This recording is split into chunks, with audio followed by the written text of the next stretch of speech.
And is that how you ended up getting started in from being an advocate in the housing to getting into? I remember the story you were telling me about.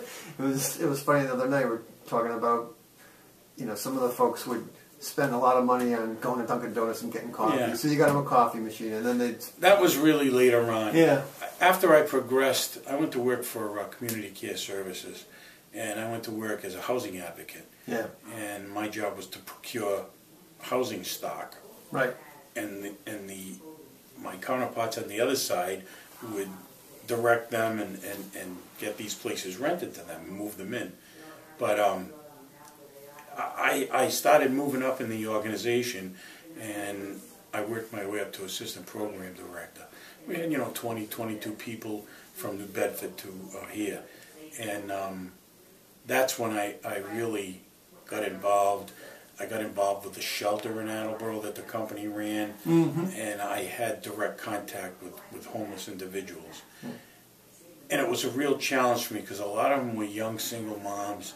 They didn't know how to cook. I had little cooking classes. You did? Yeah, it was because I love to cook. Yeah, right. Then, not now. I like to eat out now. It's easier. But back then, I loved to cook, and it happened one time, somehow we ended up with a lot of extra eggs. So I'm thinking, I said, well, let's make some grape nut pudding. And we made big giant pans of it because there were 7 or 8 families that ate in the shelter. And so then they came back the next day and they said, George, can you help us? Can you teach us how to do it? Because it was fairly inexpensive at that time. Right. So we did it. And every week we tried to do other things. We made stew from scratch.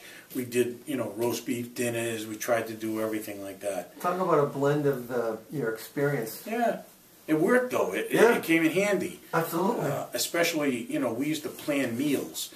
The group would get together once a week and we'd plan the meals for the following week. Oh, really? So the shelter individuals would purchase the food, or we'd order them from the food bank in Boston. We participated in that food bank. And it was kind of exciting. It was a different thing. And you don't think of it, when you're living in suburbia and you say to yourself, I'm fine here. But there are people that have nothing. Right. Don't even have a roof over their heads. Right. And those are the people that need help, and we gave it to them. Yeah.